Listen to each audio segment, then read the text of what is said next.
Welcome to another edition of the Employee Survival Guide, where you can learn everything your employer does not want you to know about and more. Now, here's attorney Mark Carey. Hey, it's Mark Carey here. Welcome to this week's edition of the Employee Survival Guide podcast. This week's topic is going to be thinking outside the black box, the interactive process of disability accommodation during COVID-19. In science, computing, and engineering, a black box is a device, system, or object which can be viewed in terms of its inputs and outputs, without any knowledge of its internal workings at all. Its implementation is opaque, i.e. black. Almost anything might be referred to as a black box. A transistor, an engine, an algorithm, the human brain, an institution, or a government. When it comes to the world of requests for disability accommodations under the Americans With Disabilities Act, the ADA, and the Rehabilitation Act, the black box or the unseen internal mechanism is the ever-elusive interactive process.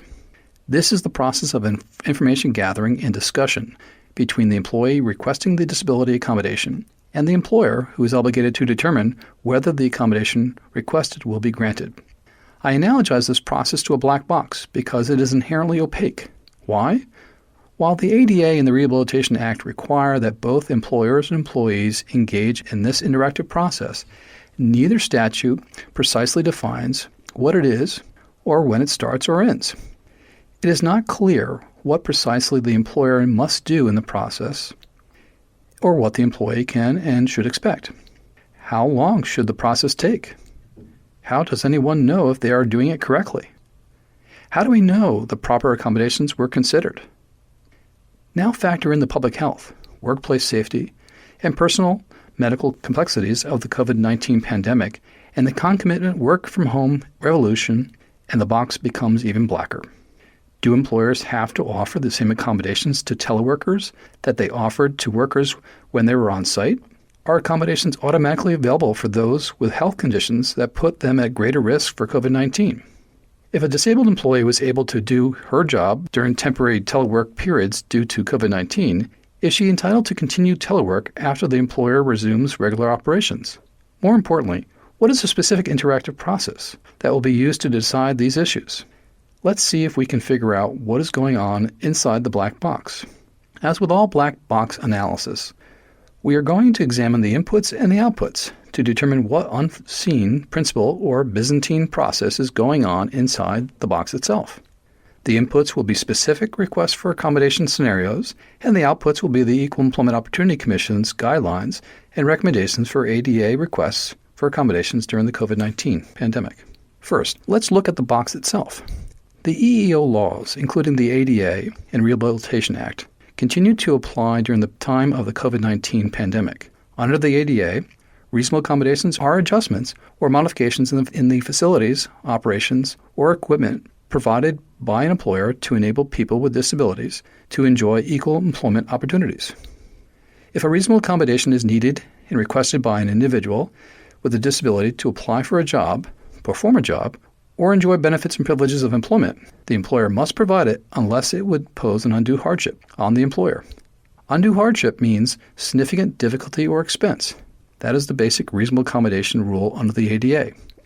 An employer has the discretion to choose among effective accommodations. Where a requested accommodation would result in an undue hardship, the employer must offer an alternative accommodation if one is available that will not impose an undue hardship. But how is that determination made by the employer? That not-so-simple answer is through the interactive process. We have now entered the black box.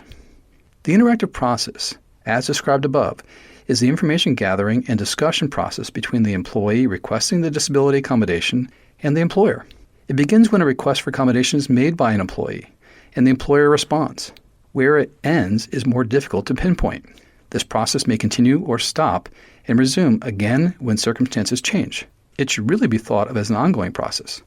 Let's look at some inputs and outputs to see how the interactive process works. Here's a question. If my job requires me to be on site and I have a pre-existing medical condition that makes me especially vulnerable to COVID-19, am I entitled to reasonable accommodations under the ADA? Answer, possibly. The threshold question is whether your condition is a disability as defined by the ADA. If the condition is not a disability under the ADA, you might not be entitled to accommodation even if you are at higher risk. The ADA defines a disability as a physical or mental impairment that substantially limits a major life activity or a history of substantially limiting impairment.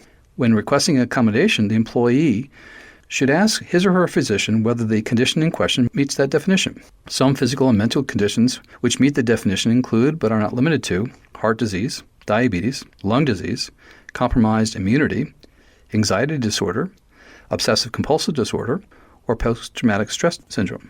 In this example, the employer would begin the interactive process by asking questions and or requesting medical documentation from the employee to determine whether the condition for which the employee is requesting an accommodation is an ADA disability. If it is not, then the process will likely end with a denial. If the condition is in fact an ADA disability, then the interactive process continues with an exploration of the accommodations possible and available. Next question. If my job is on-site and I have a pre-existing medical condition, which is an ADA disability, that makes me especially vulnerable to COVID-19. How do I know what accommodations I can get? The answer? The type of accommodations needed are usually proposed initially by the employee or her physician. The interactive process continues here as the employer then asks questions such as, number 1, how the disability creates a limitation. 2, how the requested accommodation will effectively address the limitation. 3, whether another form of accommodation could effectively address the issue. And 4, how a proposed accommodation will enable the employee to continue performing the essential functions of her position, that is, the fundamental job duties.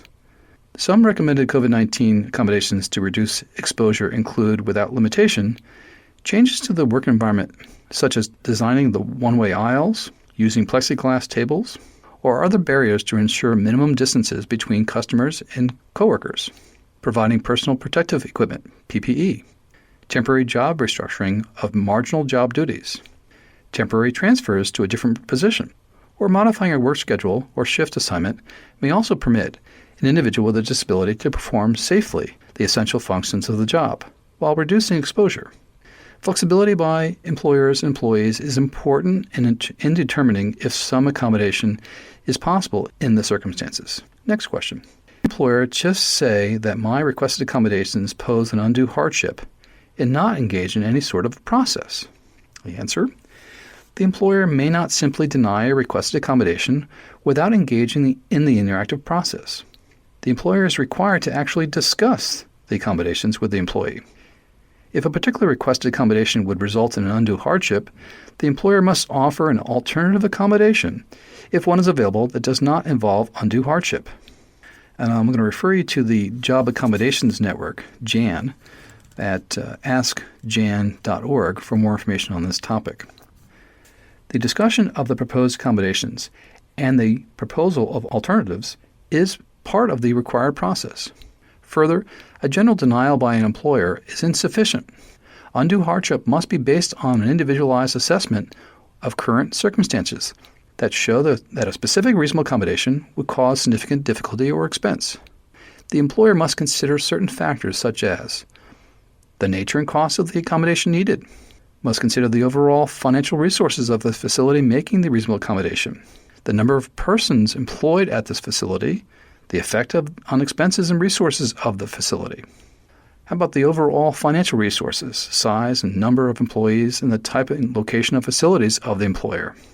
The type of operation of the employer, including the structure and functions of the workplace, the geographic separateness, and the administrative or physical relationship of the facility involved in making the accommodation to the employer.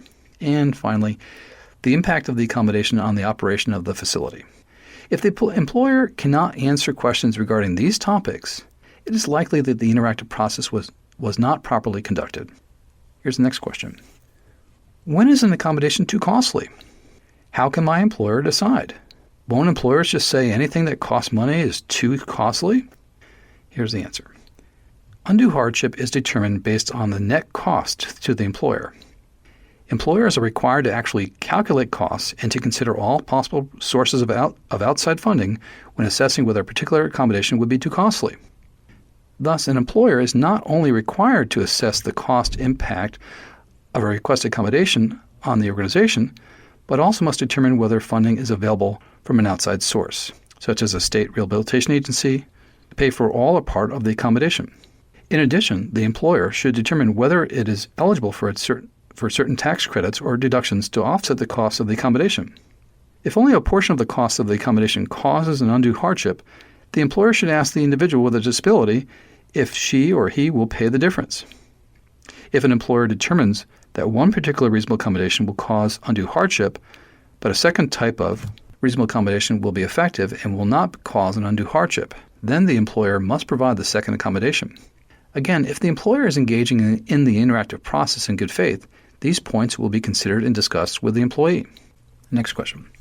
Besides providing many new reasons for needing accommodations, how does COVID-19 affect the interactive process with my employer, if at all? Answer.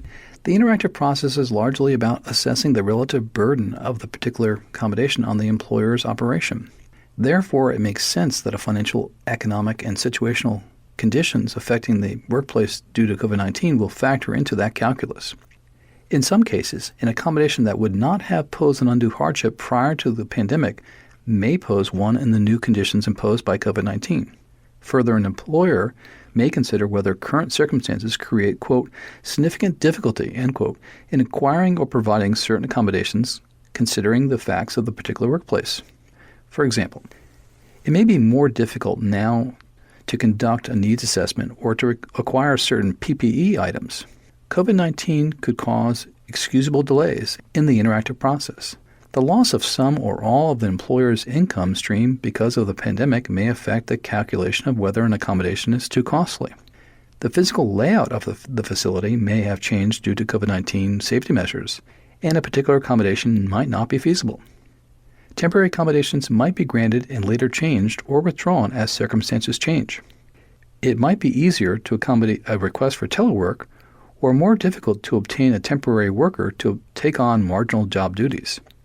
These complex factors make the interactive process more important than ever. Flexibility, creativity, and effort are needed to come up with workplace accommodations in this challenging environment. The EEOC advises that there are many no-cost or very low-cost accommodations that can be found to assist those struggling to work during COVID-19. The next question. If I have a family member who has a medical condition, which is an ADA disability, that makes him or her especially vulnerable to COVID-19, does the ADA provide accommodations for me to reduce the risk of indirectly exposing my family member? The answer, no. While the ADA does prohibit discrimination based on one's association with an individual with a disability, that protection is limited to disparate treatment or actual harassment. The ADA does not require employers to accommodate an employee without a disability based on the disability-related needs of a family member or other person with whom she is associated. Of course, an employer is free to provide such an accommodation if it chooses. While caregivers and family members of individuals with disabilities are not entitled to accommodations under the ADA, they may be entitled to leave under the FMLA and the Families First Coronavirus Response Act. If an employee's close family member has COVID-19, the FMLA could provide leave to care for that family member. Here's the last question.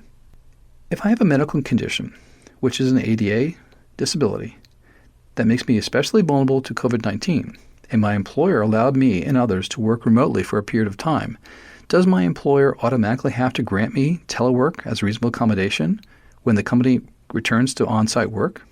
Answer, not necessarily. Whenever an accommodation is requested, the employer can engage in the interactive process and determine whether there is a disability-related reason for it, and whether there is an undue hardship under the circumstances. This is a fact-specific inquiry that can be made at the time the accommodation is requested. If the employer's disability does not cause a limitation that will be relieved by telework, then it need not be granted. Further, if the employee's disability-related limitation can be addressed with another accommodation, then that accommodation may be provided instead of telework. Additionally, if the telework arrangement requires the employer to excuse the employee from certain essential functions of the job, the employer need not excuse that function, even if it did so voluntarily for a period of time out of necessity. The ADA does not require an employer to eliminate an essential function of a position as an accommodation.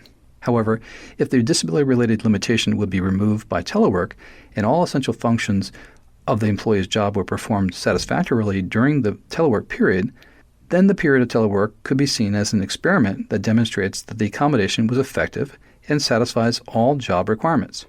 The interactive process must be flexible, cooperative, and truly interactive in order to determine what accommodations will work for an employer and employee.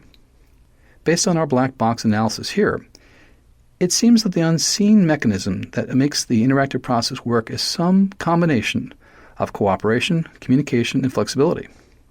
While the specific results may vary widely depending on the factors mentioned here, it is clear that in the age of COVID-19, obtaining the right output from the black box, that is, the ADA interactive process, requires a lot of input for all involved. If you'd like more information about this topic, please contact our office at Carey & Associates PC on the web at capclaw.com or call us or email. Thank you for listening and look forward to speaking to you next time.